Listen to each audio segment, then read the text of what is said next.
Today we're going to be doing knife attacks inside of Hubud. Let's get started.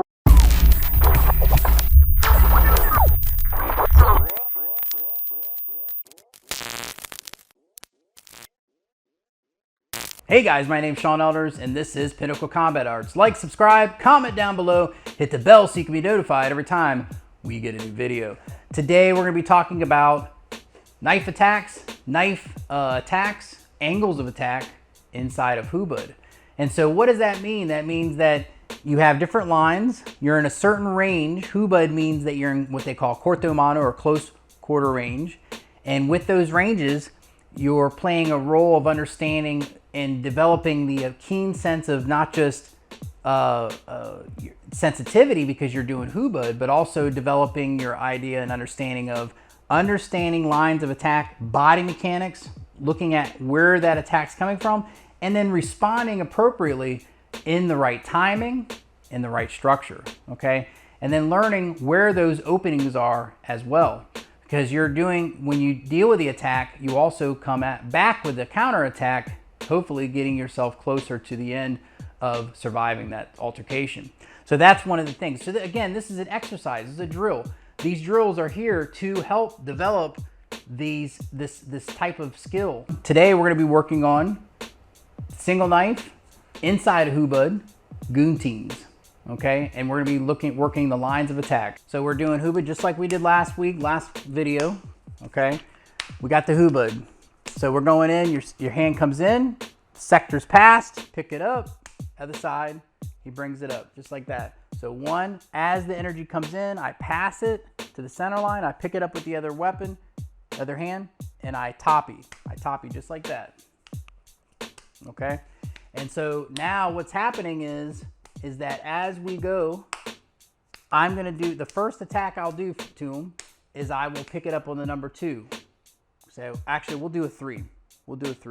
So a 3, so you have your basic angles we can talk about is 1, 2, 3, and 4, okay? 1, 2, 3, and 4. You could also slash with the ones, or you can thrust with the numbers as well. But in this case, we'll thrust on the top half and we'll slash on the bottom half. So what'll happen is I'm just gonna toppy. When I toppy, that's my opportunity to create a new line of attack. I toppy, and then my knife hand comes across. So we'll do it from this side, okay? And so when I toppy, I'm gonna come in, I'm gonna go exaggerate at first. When you start learning this at the beginning, exaggerate, and then over time, you'll break that exaggeration down into a real quick movement and they'll be able to pick it up. So all he's gonna do is do that press, and he's gonna goon team the bicep, and then he'll do a counter shot, and then I'll counter his counter, and we'll go back in. Okay, so again, toppy, I come in, he cuts the bicep, and he gives me a 2. I check that 2, and I cut up. Now, obviously, if I got really cut there, I wouldn't be able to do that. But in this case, we're gonna do it, and we'll go back into the Hubud. Okay, he does it to me, and I'm gonna go here, see, like this? And notice, look, what did I do with my hips? I bring my hips back, I cut the bicep, okay? And then I'm gonna come up and give him the 2. He cuts, and then we pick it up, okay? So here, and go, up. Yep, and I'm gonna go somewhere else, because the idea is later on, what's gonna happen is you're going to want to, you'll develop this over time, and what's gonna happen is you'll start to see other lines of attack, and eventually you'll go after those attacks. But for right now, just kind of keep it going like this. Boom. See how I want to make sure that I get that attack, boom, just like that. And I come up and I do a tap there. I cut. Yep. Yep. Some reason I want to go down low. That's just the way that I like to do it. It's part of my training. Okay. And so that's that. Okay. So that is number 3. So then we go into number 4. Number 4, actually we'll do a 2. We'll do a 2. So I'll come in like this. This is the angle we're gonna do, okay? So when I toppy, what'll happen is this hand will come straight back like this. In real combat, you would go boom, straight in like that. There would be no delay at all, okay? But in this case, come towards me a little bit. Yeah. And so we're going here, and so I'm gonna toppy, And so some people, when they toppy, they'll try to bring their hand underneath like this. That's going to get them caught. The only time you're going to do that is if you're going to go for a form. But in this case, you're going to go here. You're going to exaggerate to give them some time to pick it up. Yep. And then we go back in. Okay, so boom. Boom. And so see that time I picked it up. Boom, slow it down just a little bit. So when I come here, I'm going in, he cuts up. And then if I'm still there, I could pick it up like this. As long as you bring it past that center line, I can go in again, okay? And that's a key element. See, and I was looking at you guys, and I wasn't paying, and he could tell that I already was picking up that attack, right? Mm-hmm. Timing, understanding sensitivity, and being able to feel exactly what that person's doing. That's a key element to this whole thing, okay?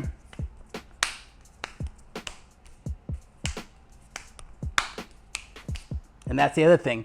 When they start to tighten, and I go here, like this, he cuts up, you pick it up, and then when he does it, so notice I may still be here. So what I can do is, if you pay attention to this knife, I flip it around, and then I catch it like that, and then we go in, okay?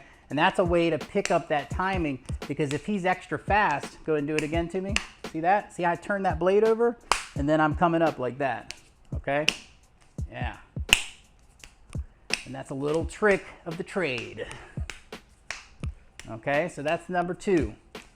Okay, and so those are 2 of the variations. I'll give you one more. Okay, and that'll be the backhand low. Okay, so what'll be is here, and I'm going to go here, and this hand now. This is a dangerous thing for you at the beginning because you have to practice. This is why 2 for 2 is very important.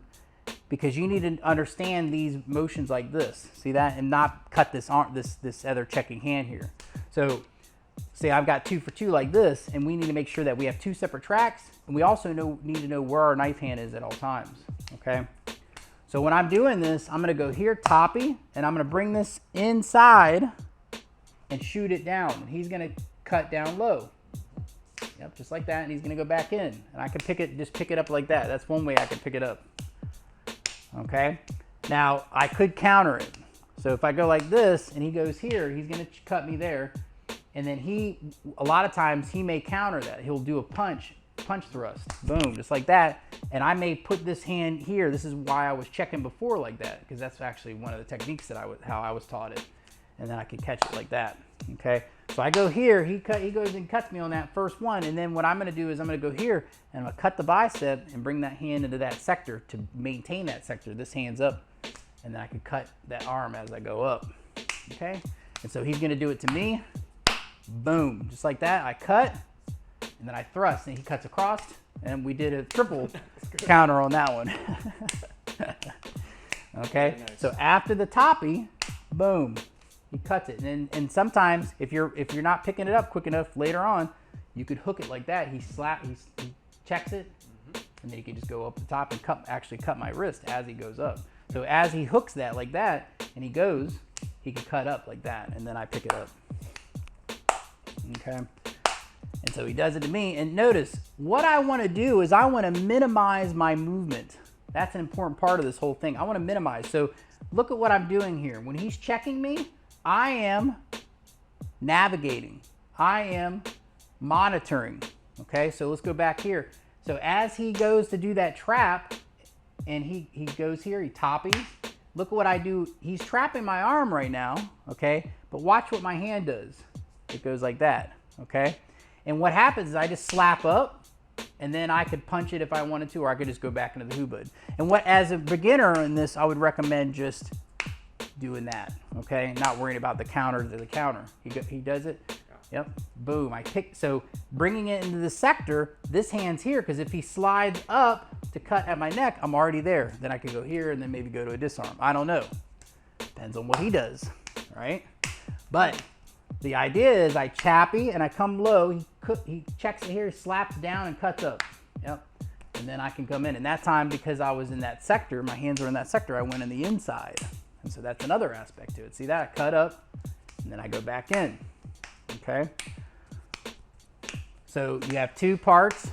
One part is he does it to me. Now go ahead and do it, pass it, and then do it, yep. I check it and I cut up. I can just go right back into the number 1, or I can punch it and he practices his goon team. Yep, he did a little something extra there, that's fine, yep. And so that's part of the fun, is being able to develop these abilities. Get the flow moving, and then you're able to mix these attacks. And that's the other part. So I go here, and he deals with the attack. Okay? And I go here, and I go here, and I go here. Yep. Yep. Ooh, see that? And I want to thrust it right into his neck for some reason. Okay, and it's very important that you guys use padded trainers of some sort. These I make, you know. But you can get all kinds of different types of trainers. I like something that actually has a hard, solid, this has got wood in it. You want something that you could disarm too. But over time, they can deteriorate. What I mean by that is over the years, they can deteriorate, not over months. But having a good training equipment, having a partner that wants to have fun and it's not a competition is very important when you're training. That is a key element to this whole thing, is that you have a respect for your partner, and your partner has a respect for you, and that you guys dedicate your time to each other's training, and you want each other to get better. You don't want to be the person that, you know, oh, I want to be better than this person. That's not the attitude we need to have. The attitude we must carry is that we want us both to get better. Think of it like a pack of wolves. The wolves is only as strong as the weakest, right? So we all want to get stronger and stronger and stronger. That is the key element to this whole thing. So martial arts isn't just about it is about developing yourself, okay? But it's also helping your partner, because your training partner, he's the greatest asset that you have. She's the greatest asset you'll ever have. That's a key element to this whole thing, that I think the most important lesson in martial arts is the people that you keep around you, okay? And how much they can rely on you, and you can rely on them. And that's a key element to this whole thing, because the people you have around you are going to either make you worse or better. That's it. There's no in-betweens. There's no in-betweens. So if you have a good training partner, make sure you tell them how much you appreciate them, and you make sure that you have a healthy relationship with that person, because they could be a lifetime partner for you with practicing and doing martial arts. And that, to me, I say, is one of the greatest things, one of the greatest things in life. I hope you guys had a good day. I'll see you guys next time. Go to our website, pinnaclecombatarts.com. There you can find out more about what I do and the classes that I provide. Thank you guys so much for your support, and have a great day.